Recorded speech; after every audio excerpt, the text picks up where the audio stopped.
think we are live. Looks like it. I think 2025 has been probably the most challenging year to make predictions. We didn't expect the on-again, off-again tariffs, which has brought in about $100 billion in revenue for the government, but it also seems to reduce economic activity about $100 billion. It's a little bit of a wash. Companies have had challenges on pricing their products due to fluctuating costs with tariffs, and it's most likely putting pressure on service costs and thus an increase in offshoring and SOW potentially.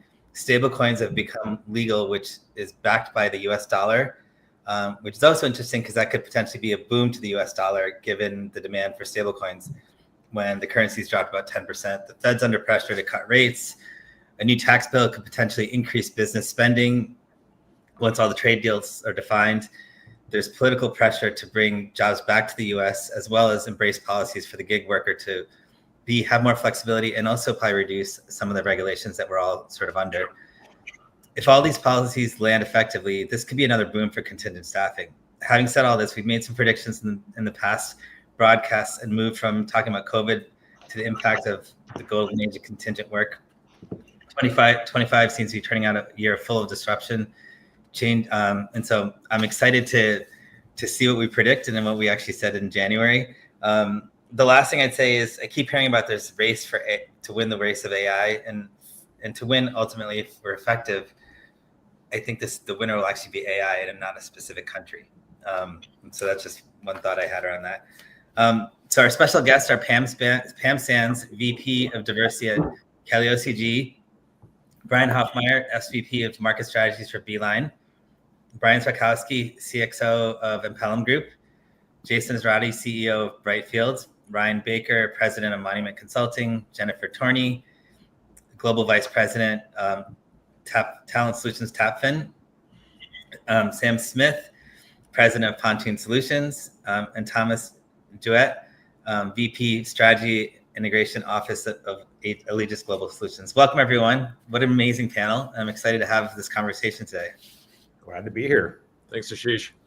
Absolutely. So let's look back at some of the stuff we talked about in January. Jason, you said a more holistic view of staffing and a more broad meaning of contingent than your classic temp worker. Do you still feel that's the situation? Yeah, I think it's accelerating. I think the piece parts of what it means to be non-employee labor are being utilized, being evaluated, being more increasingly brought into these types of programs, or at least frameworks of thinking and technologies. So yes, check one for the good guys. Awesome. Hoff, you talked about growth generally ticking along, seeing a higher level of collaboration across different parts of the industry, buyers, MSPs, suppliers. Do you still agree that we're having more collaboration right now? I definitely continue to see that collaboration, which I love. There's a number of things where we can work together. We've got a number of competitors on this call. But there's things we can do that benefit everyone in the industry across all of the different personas that are engaged with the non-employee workforce, because that's one of the things that makes the non-employee workforce both complicated and great is all those different stakeholders. So yes, I continue to see that. The growth part of that prediction hasn't turned out to be quite as true as I think any of us would hope. We're seeing a little bit, but it's definitely is not. I don't think ticking along is probably the right moniker. Yeah, no, absolutely. And Ryan, you had said we've never seen 3 consecutive years of decline in the staffing market. How are you still feeling about that? Because I was thinking this morning. I was walking down to the cafe in the neighborhood here, grabbing yogurt parfait, and I was like, "What am I going to say when Ashish tells me I was wrong so far?" And I'm great. Well, I don't want to be wrong on that front, by the way. And that's a bad area to be wrong. We still have time. We still have time, and that was my point. I think we are down. Like if you look at first half this year versus first half last year, holistically. I said in the prep sessions, there's some companies that are doing great out there, but there's also companies that are really struggling still. I mean, we know the public results that just came out with some of the bigger staffing firms, so we're seeing what's happening there. But I think there is still a fighting chance to squeak out some growth in 2025. I hope we do. And then I'll touch on the service stuff as well, because when I kind of made that prediction, I was kind of lumping all of that in together, not just thinking temporary staffing, but From a temporary staffing perspective, we're definitely still seeing challenges. Yeah. Well, and you had stats on your side, so we still have time, right? Correct.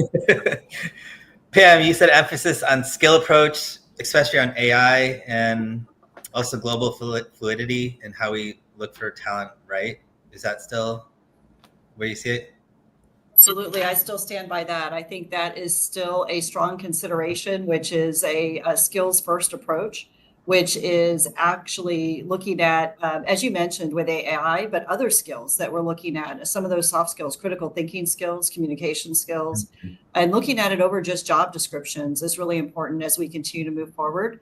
And looking at the strengths and competencies of individuals against what the strategies are of business in relation to all the things you mentioned at the beginning of this call, Ash, and companies really looking at not just what are those job roles that we have vacant that need to be filled, but what are those individual attributes and traits that we need to remain competitive, to look at even our own, let's call it organizational debt, as we look at automation and AI strategies and say, how do we win the game differently? And I'm going to continue with my prediction through the rest of the year that that's going to remain strong and steady. Absolutely. And Jen, it's funny because yours kind of hit the news yesterday. You talked about the focus in the U.S. to be on AI regulation or potentially deregulation, and it's literally been one of the big talking points of the last month. That's the hardest part, right? I mean, I think we all want to accelerate with technology, AI, agentic AI, and then there's also this constant deceleration to check from a data privacy perspective, to check from an ethical standpoint, how that impacts how you're showing up, how that impacts everything that you touch, and it's a bit of a catch-22 in some ways. But I love what Pam was saying too about the skills. I think that's the big thing that I think we need to solve for, and I think AI is starting to do that, is being able to take these transformation of jobs, because there's jobs, they're just not the jobs from yesterday. There's open roles, and taking the skills and really parsing those skills out to get people placed in the right positions. I think the mismatch is so incredibly vast right now. And if we can just solve for that, I think we will be able to have some resilience in the job market. 100%. And Brian, I remember you use this word choppy for the first 6 months, and I feel like that couldn't be more accurate. But you also hope that we were going to have a good 2025 at the end of the year. Are you still feeling that way? Yeah, so my career prospects as a fortune teller have taken a significant hit. So I'm going to stop saying when. I'll just say there will eventually be a bounce back. But don't ask me what year. It's probably not 2025. I think the consensus is still that as an industry, it'll shrink about 5% this year. However, when we look at the trend lines after steady decline last year, we're at a point in the year where those lines will cross. And so there should be some moderate growth on a year-over-year basis in the second half. But it's not because the trend line is up. It's just because the year-over-year comparators are getting easier. Yeah, absolutely. Okay, so now we get to the next part, which is what are your predictions for the second half? Sam, my friend, since you weren't on the last one, I want you to start off with the prediction for the half. That's rough, Ash. Well, look, I am ever the optimist. I'm cautiously optimistic that in the second half of Q3 and Q4, we're going to see some growth, some shoots, some tiny green shoots of growth.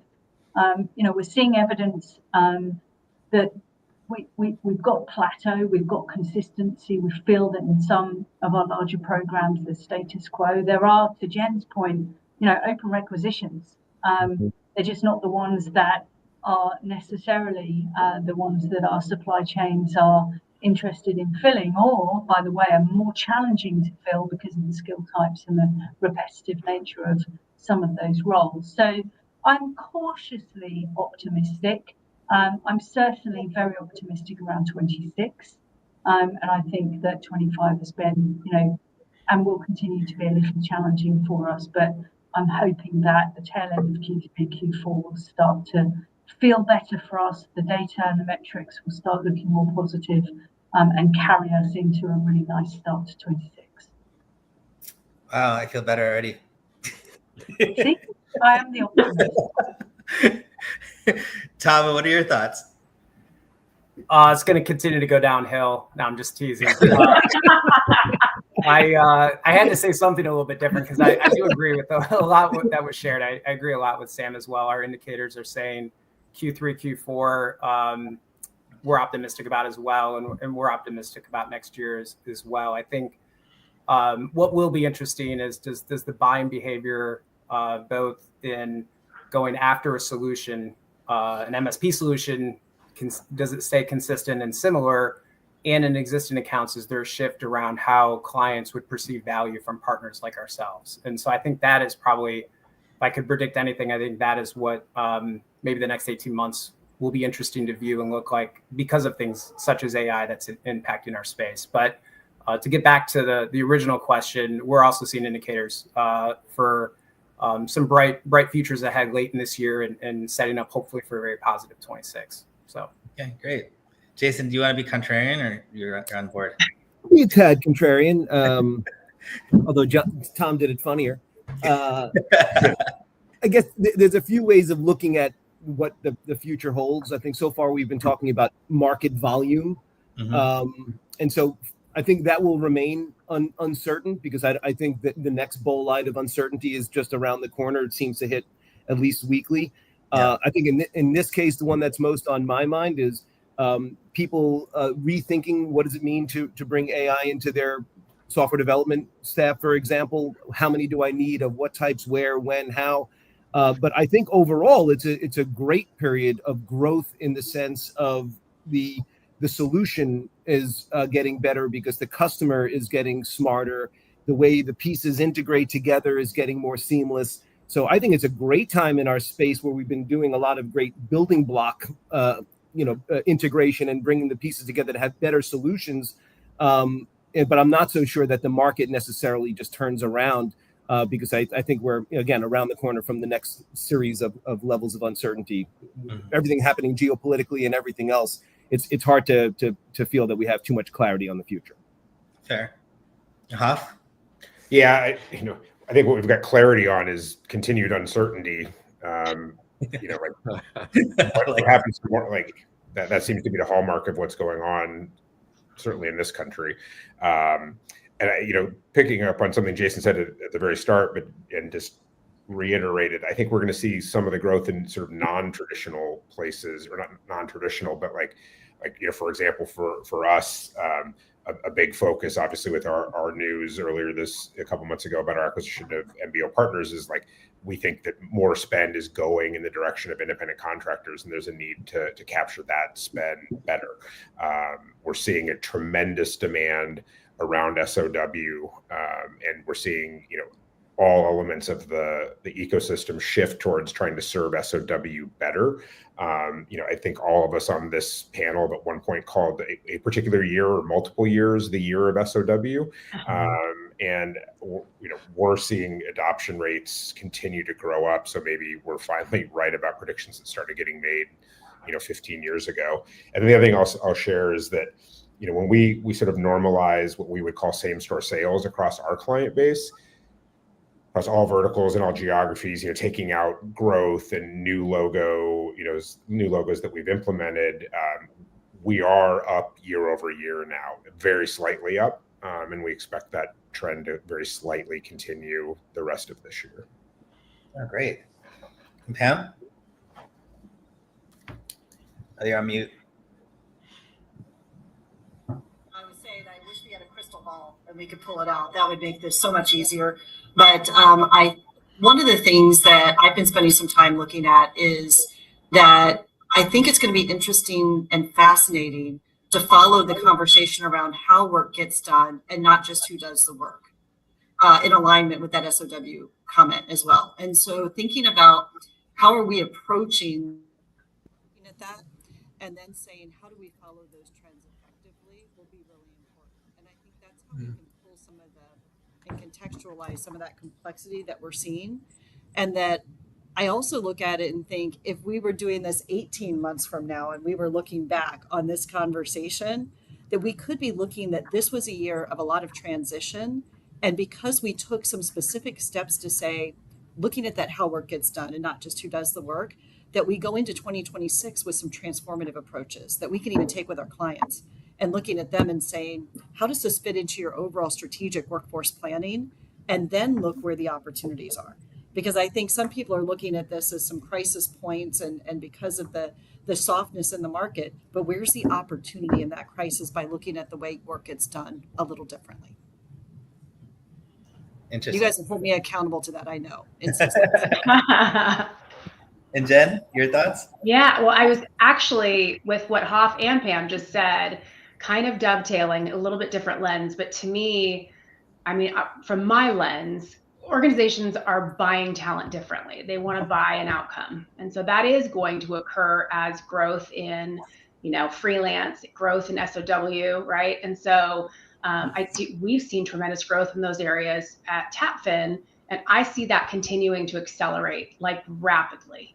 So I think this year we're going to see some, continued growth in those areas, and then probably some pretty flat, maybe a little contraction. Like Hoff, we've seen very minimal headcount upticks, and then we'll have a little drop. Every week it's kind of like, oh, it's getting better, and then it kind of dumps. So I think we're going to continue to see that. Unfortunately, I'd love to be able to say, I think we're going to finish off this year and it's going to go gangbusters. But what I do think is that as providers, especially from an MSP perspective, because that's the lens that I see through, I think we need to think in terms of how are our organizations needing to acquire talent and meet them where they're at. And if that means we need to deliver in a different way, we've got to do that. We can't continue to deliver what we did last week. It's never going to work. Oh, absolutely. Brian, your thoughts, predictions? Yeah. After my strikeout in H1, I'm not going to say more buying or less buying. What I will say is better buying. I think Jason hit an important note there. So there's still uncertainty, but what's been consistent is that buyers across all segments are becoming increasingly sophisticated, and the trend is to look at external workforce, not CW, not SOW, but the totality of it, and to make informed strategic decisions about what Jen just said, the right way to get work done. So the trend that I expect is more sophisticated, savvy buyers that are looking across the entire ecosystem to make the determinations, what tech, what services, and what outcomes do I need to produce the best result for my enterprise. Mm-hmm. Yeah. Thanks. Ryan? It's awesome going last when you're predicting. Just say, I agree. What he said. Yeah, right. So many great things were said there. What I'll say about this, I don't know if this is a prediction, but the staffing bucket of spend, like temp labor spend, not services, temp labor spend, I think there will be continued growth there, but it's not going to be enormous growth.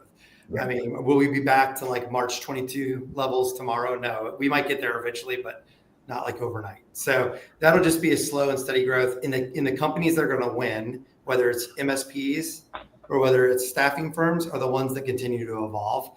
I'm not being that's not the most earth-shattering statement I'm making here, because Jen, you just kind of alluded to it, but we've got to find a way, both the staffing partners and the MSP partners, to solve the problems the business has. Not take what MSP has always been and say, hey, you need this because this is the way it's always been. No, it's like, well, the way we're looking at it is trying to be more prescriptive with what the buyer actually needs and where they're going to see value. So they may not need this component of the program or that component of the program, and they may need a completely new component that we've never thought about, and we need to go invest in that for that particular customer. And then for Hoff and Beeline, I definitely think that VMS providers have to continue to go deeper with services, because I don't see why we wouldn't have services spend and staff aug spend, all of it in our programs in a few years. I mean, we're seeing massive growth, massive growth in services. It's gonna dwarf our staff aug spend very soon. I mean, it's quickly catching it. So services will continue to be an area of growth, I think. I can't remember the publication. I'd love to give them the credit right now, but I read an article recently where it talked about services growth, whether it be cloud computing or AI, those kind of things. And this is more like 8-9 years out, but from a $1.4 trillion number to like a $3 trillion number. Wow. That's gigantic growth over 9-10 years. So that's where it's at. And then staffing will continue to be important as well. So I'm going to add to that question based on what you're saying. So you're saying services is going to grow significantly. If you look at like the big beautiful bill kind of allows us to take capital deductions quicker. And so that may help with SOW, or that may actually, but then you also have this idea that he's trying to deregulate some of the rules around co-employment and all those policies that we have today. And so those two forces could either increase SOW or could bring us back to looking at cost savings on CW. Like, what are your thoughts? And so number two on that question is, with our tariff policies kind of in flux and companies can't really understand, like especially like a Gap or a consumer products company, they can't get a hold of their costs, so they're trying to really reduce their service cost. Are you seeing a lot more offshoring in SOW as a result of that? Is that for me to keep going? Yes. Oh yeah, absolutely. I mean, most of our programs, at least the ones we run, we've seen a lot of offshoring for sure. It's, we talked about that, I think maybe in the first year, it was just kind of one of us themed, and maybe it was me, offshoring 2.0. I felt that a lot end of last year and of course early in this year. So I think that'll continue to be a trend for sure. And companies are always looking to find ways to decrease costs of labor, right? I will say that I don't think it's impacting the labor as much here. It's not that they're like replacing the labor. I think that they're looking at their new headcount in, either nearshoring in Latin America or maybe going to India and places we've seen in the past. But I don't think it's necessarily impacting our work that much. I mean, we need more workers in the US, right? I think we all know that. So I don't think it's impacting our workforce that much, but it's just, we're almost having to go there for two different reasons: cost savings, and we just need the work done. Mm-hmm. Tom, you want to add to that? Yeah, I'd echo that. I think there's certainly been an uptick in conversations, whether in the business development cycle or with existing accounts, really focusing in on understanding spend outside of the U.S. or even major countries that they're in. It's one of the top 3 or 4 topics our clients talk to us about, and it's trying to get their arms around what that spend is, who those workers are they even classified the right way? And the reason why I share that is not what has been typical in the past few years. So I think our customers or potential customers have a real eagerness to understand that population for the purpose of responding to what you just spoke of, what the uncertain future is, and try to get visibility around who those workers are and how that work's getting done and moving forward. So there's just real life examples around why we believe that, or at least I agree with that, why that theme exists.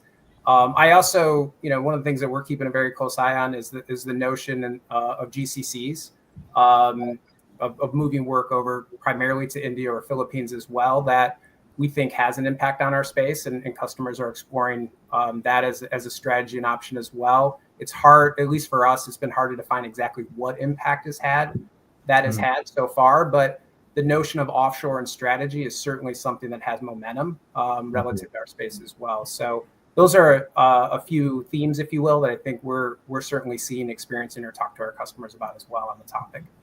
Absolutely. Those are great points. Sam, what are your thoughts on this and then GCCs as well? Well, yeah, it's definitely a huge traction area. The data I recently looked at tells us there are going to be another 120 GCCs built in Bangalore, specifically over the next 12 to 24 months.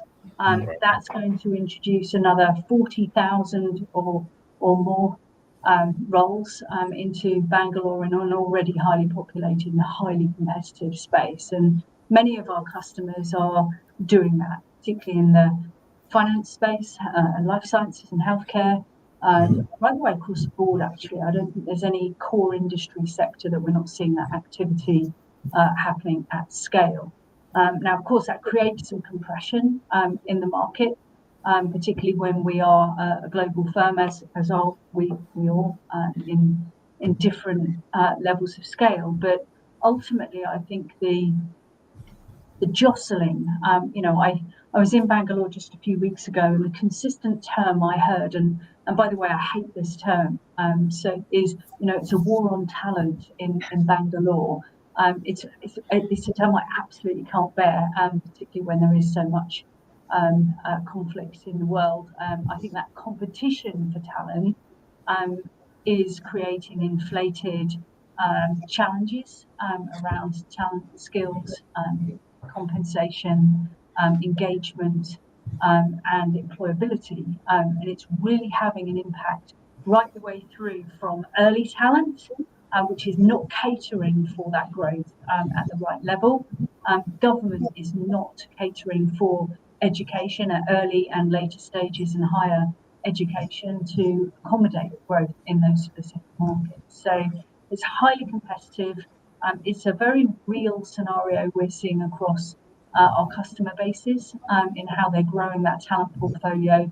But we're not seeing a decline onshore at present, because there are very, very specific and nuanced roles that are coming into those GCC environments. So is the labor arbitrage a little bit like price cost conscious? Is the value prop a little bit less, because if the dollar's decreasing in value and the salaries are going up in those markets, then yeah, absolutely. So the notion of and again, I hate this term of low cost locations and low cost countries. The value prop is having to change. This is about scalability at speed.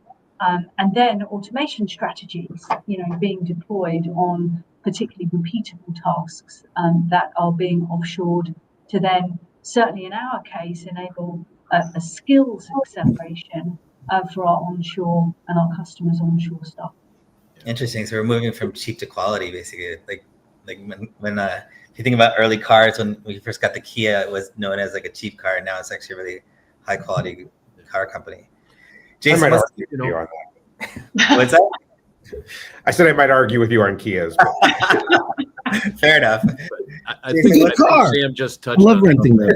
really important. It's the automation piece. As you talk about the compression in those markets and the competition and what that's doing for the cost value proposition, where there was a reflexive move to just offshore it. First move now is automate, and then if not automate, offshore. Although as that cost benefit comes down, big push towards nearshore, and you're seeing markets like Mexico in particular benefit from that nearshore trend. So it's not as straightforward as it was just a few years ago. That path has gone automate, nearshore, offshore, outsource, then contingent labor, then hire. So a couple more steps in the chain.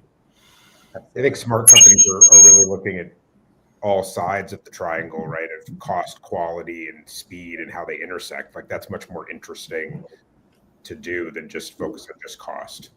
Mm-hmm. Absolutely. Pam, will you jump in again? I think Pam's audio is a little funky, huh? Yeah. Jason, you wanna? I think she's messing with us. I know. I just noticed it's the sound, though. Little order costume. Sorry, Pam, we can't hear you. So I start talking. I don't think I'm only being rude. I think for me, the follow-on point is look at Poland. It's not, we've seen this movie, and Poland's about to be bigger than the UK as an economy in not too long. So if you follow the cycles, and there's an area that's done it really well, and they're quickly pricing themselves out of being this, poor term of low cost. So I take that as a great example for what has happened and what is happening. And your Kia. Yeah. Yeah, it's a great car. All right, great. So next topic I want to talk about is I get a lot of RFPs where they ask us what we do with AI. And we, honestly, on our side right now, we've primarily focused on, we want to keep the human factor in the recruiting process. So we've done it for automating sort of the back end matching technology for finance, maybe some sourcing stuff, right? And then the big one is fraud detection, because we're seeing a lot of fake candidates coming from North Korea and stuff like that. So how do you put in processes for that? So we're doing that. So we'll put that stuff in the RFP. And then the next question is, do you agree not to use AI the client, right? And so it's kind of like a passive aggressive thing. They want to know you can do it. They want to know that you're doing it, but they want you to tell them they're not. So in case something happens, they're covered, right? Is that kind of what you're seeing? Or are you guys actually seeing adoption of AI within your buyer community that they want the MSP to actually put this in place and use it? Yes and no. And it's funny because I can't remember if we talked about this on the last call, but we have a tech client that was, we were talking to them about some of our AI tool set. And it was almost as though I was telling them like a ghost story. They like kind of looked freaked out. And I was like, no, we don't want to do that. We don't want anything, no, tell us if you're going to do anything like that. And then, but it's trust. It's trust and clarity. And I think a lot of people don't have any understanding of some of these tools, and a lot of them are nuanced. And how do they touch other parts of the data? And will they be exposed? There's so much unknown depending on what you're proposing or what you're suggesting. And it sounds exciting, right? It sounds exciting. We want to automate, we want to leverage AI, but I think people sometimes see it more as a threat than a tool. And so it's really, the onus is on us to take that step to encourage the ethics of it all, right? The ethics, the data security, all of that, to ensure that there's that trust. Yeah, absolutely. I think, and I've had a lot of conversations with clients about this. So one, yes, seeing the same type of bipolar requests out there. And in speaking with customers, especially these large enterprises, the risk tolerance is quite low. And so those questions are because they know they need their partners to help them innovate, where they're going to be hamstrung or working off of a really long timeline. To the extent that they can bring in partners who are using AI or automation technologies on their behalf, they can move further than they would be able to on their own. So that's why you're seeing that question set there. And it's very much a real strategy. The flip side of that is they're looking at things like that Workday lawsuit about bias in the application, and it's scaring the hell out of them. So they want to ensure there's a human in the loop. I can't tell you how many times I've heard that. So on one hand, it's help us innovate. On the other hand, make sure that we have those touch points there, because we do not want to be the next headline. Yeah, no, absolutely. I mean, do you guys know who Anthropic is? Yes. So they just like 2 days ago allowed AI to be part of the recruiting process. Like if you made your resume from AI, if you did anything with AI before it, they would just not introduce you into the interview process. And 2 days ago, and they're an AI company, right? Native AI company. So they 2 days ago said, okay, you can use it to create your resume. You can use it to like look up answers and questions and stuff like that, but you just can't use it actually in the interview process. And so they're like late to adopt it at this point. Like you can't use a calculator for your math class. Totally. Like, we need rules about how we use the calculator, right? I mean, this is where we're at. Completely. I think it's more about like, okay, so your initial question was about RFPs. First off, come on, like 30% of RFP questions are crazy anyways. You're like, I don't even know what that means. What are you trying to ask me? We don't build Kias. We're an MSP. So that's the first comment. But I think really what it boils down to is like AI is here to stay, right? Like it's not going anywhere. A lot of investment going on all around the world. I mean, trillions of dollars when it's all said and done. So it's a part of reality. I think what's happening in the RFPs is they're wanting to know that we're working towards it, and that we're going to have the ability and capabilities when they're ready for it. But they're like, but not yet. Like, are you working on this? Do you have solutions? Do you have AI as part of your strategy going forward to solution us and serve us better? But we're not quite ready yet, because we've had several customers where we're trying to push certain things with them AI related, and they're just like, that sounds great, but like our legal team is never going for that. Like we have and I think some of it is also control, right? They're fine doing it in-house, but they don't want a third party doing it quite yet, So unless maybe it's Microsoft or somebody like that. So, but that's just my take on it. They just want to know that we're working towards that, and we're not, Sometimes it seems like a check the box. Like how many AIs do you have? You're like, oh, we have 8. Okay, How good. many AI? Yeah. I think when it's talked about that generically, it's easy to fall into the trap of this is only going to be scary and all risks appear infinite. And so we've gotten pretty good at getting through those questions and making sure we're talking about which types of AI and which types of data handling to speak to the right legal and technical professionals to get a green light. But I'll tell you, on the other side of getting in, it's no easier. Just this morning, I had to accept a newly updated quarterly InfoSec and privacy set of requirements for one of our customers. So the threat that they're trying to reconcile is constantly changing. So even once you're actually plugged in, you're still having to reevaluate and get your box checked on yes we comply and can continue to serve that way. And I think that's real. I think that the threats that they're trying to mitigate against are real and that severe. Absolutely. I mean, it's hard to keep up with the rate of change, right? Yeah. Can you all hear me now? Yes. Ah, you're back.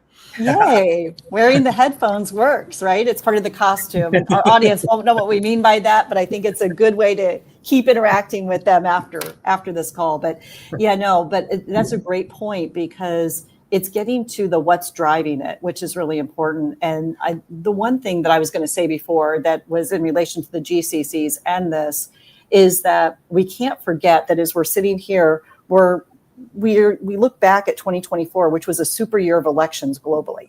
Half of the world's population had the opportunity to vote. And we're now starting to feel the outcomes and the changes that are happening with those new leaders globally around the world. And there's an impact on the environmental considerations that impact our clients and our world. And I don't mean environmental by sustainability. I mean the political, the technology, the legal, what's going on, the labor market regulations. And that's where it's important, I think, as we go forward, that's going to become even more front and center. And how do we all stay plugged in, not only on behalf of our organizations, but on the clients that we work with, to be even more highly consultative?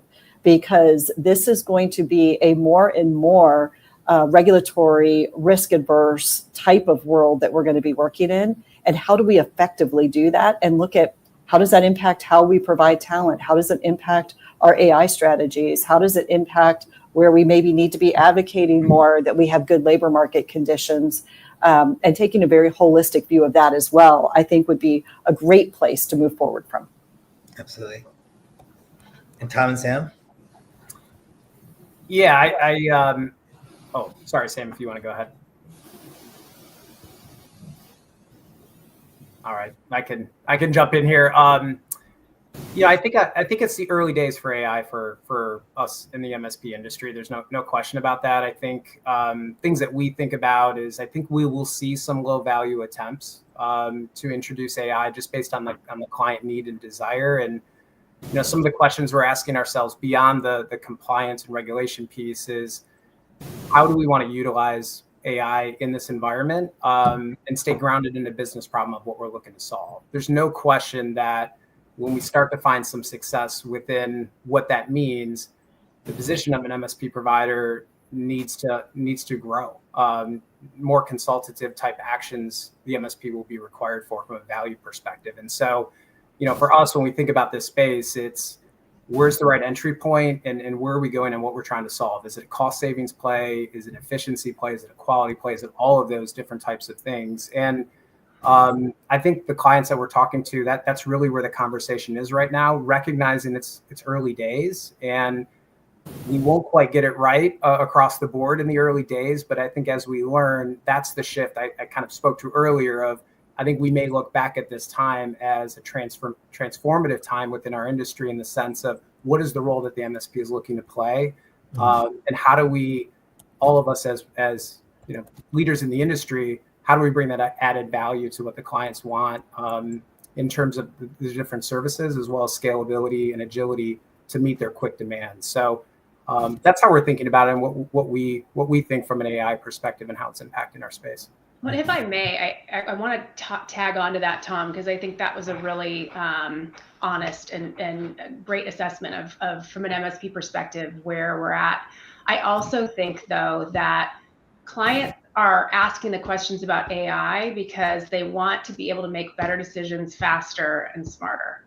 And I think we have to, as an MSP, elevate from being a process manager to being a workforce advisor and truly removing the friction from the process so that we're leveraging tech. But it's like they don't need to know all about what we're doing to automate that, but they want the data and intel on the fly, and for somebody intelligent enough to be able to say, you need to hire like this, or should be your sourcing strategy for this, without having to go into reports and, pull data out of tools and systems. Nobody has time for that. So I think the AI component is almost like, it's really just an accelerator for us. And so as we invest in AI, it's really to eliminate the friction from the basics and then elevate the resources that are client facing so that we're truly workforce advisory, which is what clients are trying to buy without saying that, in my opinion.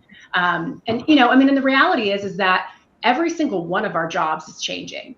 It's not just tech, right? Like we are all going to have a tech lens and a way to be able to integrate and sort of interact with machine.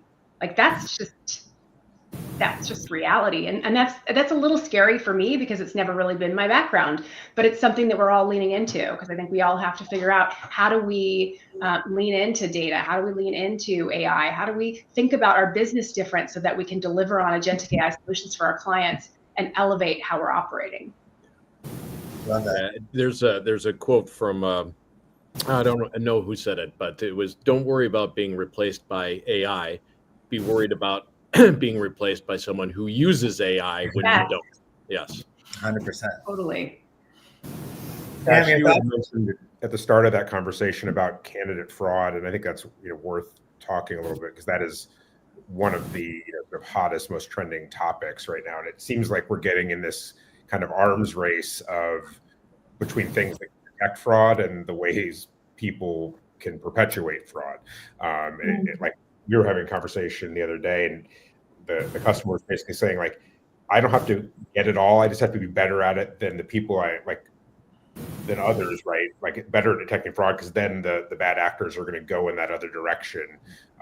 But that makes everybody really focus on being better at both being fraudulent and detecting fraud, and it'll be really interesting to watch how that accelerates. The idea of is like if you're walking across a field with a bull in it with 3 other people, you don't have to be the fastest. You have to be faster than one other guy across that field. Yeah, I mean, I agree with you. And in fact, I'm getting so many text messages and AI phone calls that it's like it's information overload, and eventually you just get worn out. You're like, all right, let me just click on this, see what it is, and that's gonna be a dangerous thing. I don't do that right now, but don't tell your InfoSec people. If you guys do have an app that can stop me from getting AI calls, I'd love that. I got a text from our CEO, Jones Precinct, not Jonas, but Jones Precinct the other night. That was fun because we text all the time. Yeah. So Sam, I would love to get your thoughts on this, and then I'd like to add in how can humans better work with tech for efficiency? Well, look, the thing we know is change is constant.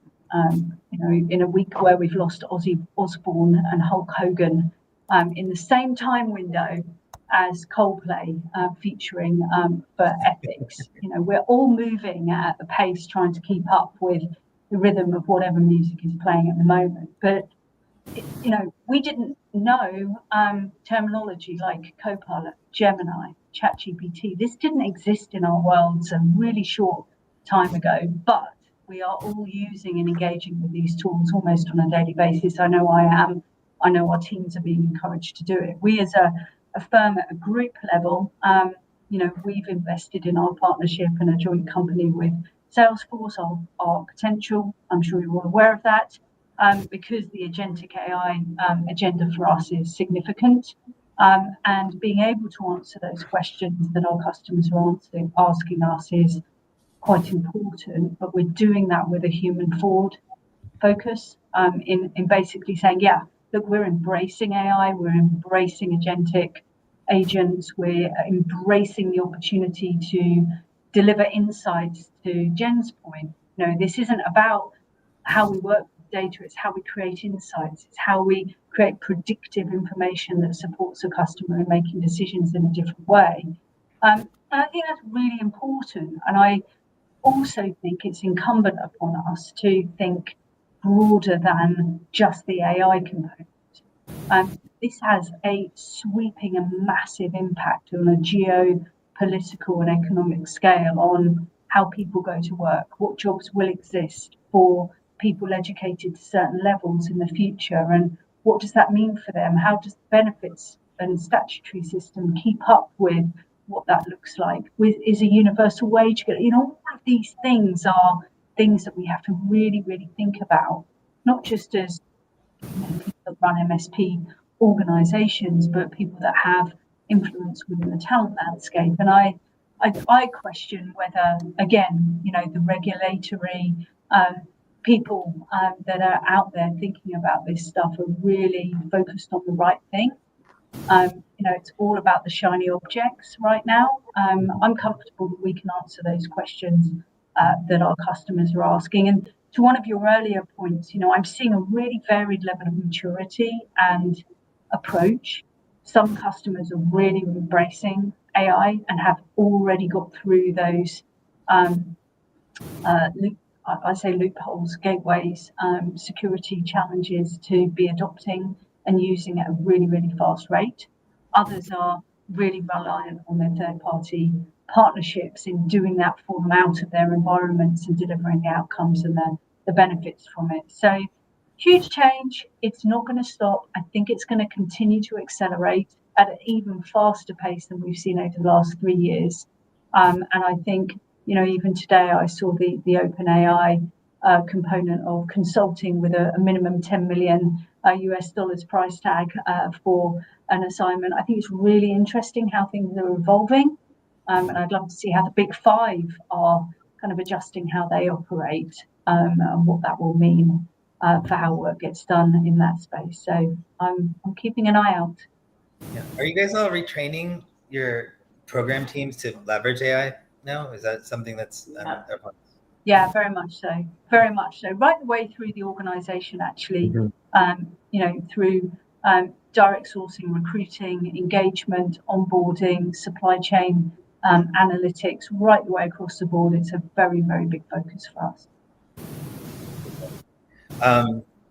And so speaking of AI and tech and the change in how we're working and stuff like that, how do you feel the VMS and MSP model will change over the next 2 years? I don't want to go out further than that because it's impossible to figure out. I mean, I think what Jen and also I think Tom said is how we're going to see it. Like the world's going to shift from humans doing mundane tactical process things to humans aided by systems, orchestrating things in the workforce and making those strategic decisions, because it's inane to do something that involves a bunch of typing for typing's sake. So I think that's going to be the big change we're going to see. Yeah, good point. I would add, I think, some of the changes we've already been seeing, from our view, the integration of market intelligence into the requisitioning stream, so that's not go many places to be able to have the right impacts. So I think in the next 2 years, the new thing that I'm most excited about is a great experience for requisitioners. Experience that are simpler, more contextual, meet them where they're at, how they're at, that they don't have to understand what's in a drop down of all these crazy hieroglyphs and other things that don't make sense to them.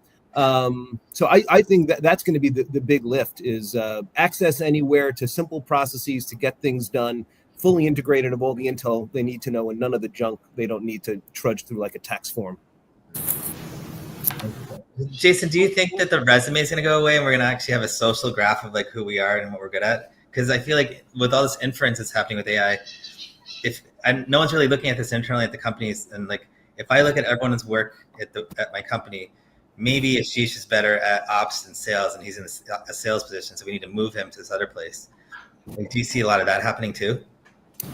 Well, there's the way we talk about skills and capabilities. Then there's the artifact that's used to represent someone's skills and capabilities as they're marketing themselves for a job. I don't think that artifact is yet fully replace. I'd love it. We've been saying that for about 20 years, that should be dead. Job descriptions and job titles everything should be dead. But yet here they are, because we don't have artifacts that replace them in simple enough ways. I think we can. It's certainly technically possible.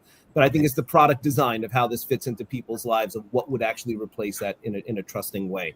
And I think that's the biggest part that impedes a true capability first, skills first kind of hiring routine. Is that's not as easy to break down into the parts that are sourceable as it sounds on paper.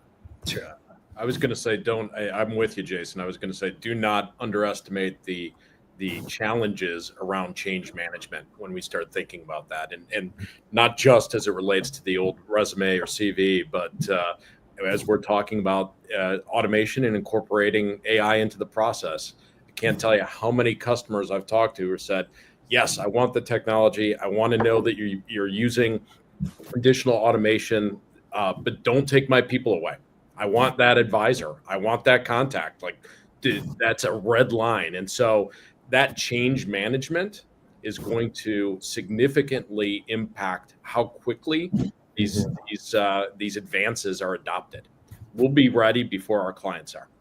And this has not been an industry that's adopted change quickly historically. That's why for so many years we go over the same topics, right? So. Fair. A little sarcastic. If you want to be invited to the 9th, you better watch it, Hoffmeyer. Yeah. Did you want to talk about co-employment? Is that why you're saying that? Yeah, I mean, that's a great example. Just kidding. Sure, we shouldn't still be talking about badge colors, right? Vendor neutrality. Ryan, you want to add to that? I don't even know what we're talking about anymore. So I was going to make a statement about the AI, and this is a total prediction, but I just feel like we are 10 years from now, when we look back, any type of innovation you've ever seen, like big innovation, whether it was like the internet, the .com time frame, the car, all those kind of things. When you look back, we use about 10% of what everybody thinks we're going to use. So we're talking about all these crazy things right now, like across the board, not just in our industry, but everywhere. And it's like, what 10% is really going to stick? It's going to be a really, really good 10%, and it's going to change our lives. But like, I can't predict what that 10% is, But I agree, Hoff, the comment you just made, or not, Brian, sorry, it was Brian that said it. The people aspect, it's funny, like all the customers want the AI and they want the automations and way to make everybody more efficient, but they don't take away my people. Like, I think probably many of us have heard that. And that's just because we're people. We want to work with people. How frustrating is it still to pick up a phone, call Verizon? I mean, no one to pick on them. AT&T, we'll say them all. But like, and you get, like, it takes you forever to just talk to a human being. We still just want to get to the human being. You're just screaming The challenge is like the new over voice, again. the agentic AI with the voice. I mean, you almost can't perceive. It is crazy. I was It's listening crazy. I'd be happier calling American Airlines or something like that, or Verizon, if it was somebody like that. Yeah, maybe so. That may be the 10%. Yeah. I was listening to a podcast the other day, and it was literally an AI podcast. It was wild. That's It weird. made me think differently about what was being said, but I was like, this is crazy. Definitely. But like, I don't think people are going to get replaced. Sorry, Ash. I'm really pretty sure. I mean, it might be at some point, sadly, if you look at kind of the futuristic stuff. But the reality is we're going to have to elevate the people that are the touch point. I think that's the big, and AI can do that, right? Yeah. No, Jen, one of the unsaid things that hasn't been talked about in technology is like every time we put a new technology out, we put that out to make it more efficient, but then we end up hiring 10 people to clean up the data. And so that's going to keep happening, right? If you think about today, like AI only works if the data is labeled properly. And so now they have these teams of people in India that are basically labeling contextually what everything means, right? Well, there's jobs, like actual job titles that are human machine interaction managers. Yeah. So, I mean, it's almost like business analysts for this new world, right? To translate and help kind of make it real. Because, that change management it's a big issue with most organizations. Yeah. I mean, even in our recruiting world, I'm seeing AI eventually we'll have recruiters who are not actually recruiting, they're being mentors to the machines. right? Yeah. And help them work better and stuff like They're that. managing the agents. Yes, exactly. So glad you brought that up, Ash, because as we're looking at predictions, think about where the machine and the automation was directing the work for the human. And then how does that back us into the work that the human does themselves? And then bringing the human forward in the conversation, saying, how is it that they want to work in the future? And spend some time in that atmosphere and then saying, now what are we doing now to prepare for that? And I think what we're going to see is more automation, machine-led work in certain categories that the humans interacting with, to your point, Jen, on the human automation interaction, but also on the part of, we're going to see the rise of many specialists in this space and those that are highly qualified. And I think we're going to see a whole new segment of even more fractional workers in that specialist space if we're doing predictions. Absolutely. Yeah. So we have one more topic that I wanted to go through real quick. It's pretty deep, but let's see if we can at least high level go through it. This indemnity thing that we have, indemnity clause, what's a good framework for indemnity? Because I feel like that's one of the biggest challenges just with the new environment we're in. And on top of that, half the time you sign stuff that it's going to go after the person with the biggest pocketbook, which is the client essentially at the end of the day. So how do you make a framework that's a good way where clients get indemnified, but it's not unreasonable where they take your second, third, and fourth kid? I think I brought this up as like the topic, but I think why I brought it up was I do think it's a reason why we're seeing a shift in services spend, because I think companies are becoming more risk averse. We've talked about that already today. So how do you manage risk? Is you just outsource it and say you own the outcome and it's your responsibility, and if it goes wrong, shame on you, right? Yeah. So I think companies are in that kind of posture right now. But then as it relates to the MSP world, I don't know about my peers on the call, like some of the indemnity clauses I'm seeing are kind of like, it feels like it's coming a little bit from an uneducated background. That's all I'll say. And it can be frustrated in times because it's like, I'm not going to indemnify the supplier for their worker doing something crazy on site, right? Like I don't even be that person. I manage your contingent workforce. I do your HR procurement processes, right? I'm setting up interviews and doing timesheets and providing strategic guidance for workforce, analytics and all those types of things. But I'm not providing the person. So like finding that middle ground, but some of that is really holding back. It's crazy. It's like really holding up contracts. And because they're or wanting us to indemnify them for everything. And I'm like, how did I get into this position where I'm now indemnifying you all for your actions? Because that doesn't seem reasonable either. So, but again, that's why I think we're seeing the SOW trend right now. And it'll all come full circle and we'll temporize again one day. Brian, you want to add to that? Sure. I think Ryan's absolutely right that it's about striking the right balance between managing risk, but also accountability. And there is a fair amount of education that needs to happen. And I think if everyone's stuck with the basic principle of you own your own issues, if it's our issue, of course, we'll indemnify. But if it's not, you go to the source. And if we work off a framework like that, and easier said than done, but if that's the starting point of education, whether it's the technology, so VMS, Hoff, whether it's the supply chain, whether it's the client, eat your own cooking, we'll be in a much better position. I would add, I think many of us work with companies that are bigger than most countries on Earth GDP. So they're good at asking for things that seem unreasonable because they're of a size of leverage to be unreasonable. And until more people start saying no instead of yes, it'll continue. I think for us, it was the most clarifying thing of stop trying to bend ourselves into what they're looking for. And some things that sound unreasonable, sorry, that's unreasonable. When we get past some of the details, we can have that conversation again. And we have. Like I've been able to come full circle on those over the last 18 months. Unfortunately, there's still suppliers out there that say yes, because they're in a position of desperation in this kind of an economy where you'll see some of those things get to play. But I think almost always, if not literally always, that comes back to bite people. And it's a point that folks regret. So I'm for, it's like Richard Pryor said in that movie, just, vote no, none of the above. None of the above. Stand strong, industry. Anyone else want to add to that? Okay, so I mean, this has been amazing and so much fun. I could keep doing this with you guys for another hour, but I know that you all have stuff to do too. So besides CWS coming up in a month, what are you most excited about for the future of Contingent? Definitely the Hiretalent event at CWS. Yes. Of course.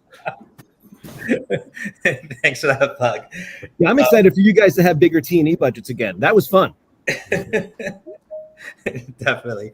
Brian, Hoff? Man, that's a good question. I'm stumped on that one. CWS is my favorite week of the year, so That's awesome. I'm excited about the January or February costume dresses that we're going to do on this call. That's number one. And then number two, I am excited about Monuments growth. So we've got a ton of growth right now, lots of action, lots of momentum, and that's exciting. So I think that's good because I think a lot of my peers do too, which is great for the industry as a whole. So you're predicting growth for next year then? That's awesome. Sam? I'm excited about the possibilities, the transformation, the opportunities that are within all these things that maybe mask as problems today. How can we flip those into those possibilities? Love it. Tom, you want to go next? Yeah, hey, I'm excited about what, I know we talked a lot about AI, but I'm excited about what that could mean for us as an industry. I think anytime technologies hit our space, whether it's a fax machine or Monster or VMS, if you will, what it's done for our industry is put us in a position to bring different and better and more highly valued actions with our clients. And I think that's exciting. I think that's where we want to be as providers. So I think that's the opportunity here with AI is to really bring something different to clients that they would value in a different way. So I'm excited about that. Love it. And Jen? Yeah, well, Ryan stole mine. So like an upvote for the costume contest that we're going to have next time. Inside joke. But, you know, I'm always the optimist usually. And I think I'm looking forward to leaning into the shift with technology and AI. And I'm hopeful that it will allow all of us to really elevate and be human-centered and show up and connect and innovate, all the things that we're good at, like Hoff loves his CWS conference. But, you know, I think allowing for us to really show up and be of value and allow tech to support. Love it. Thank you all, and we'll see you in a few weeks. Thanks for hosting, Ash. Thanks, everybody. Absolutely. Hey.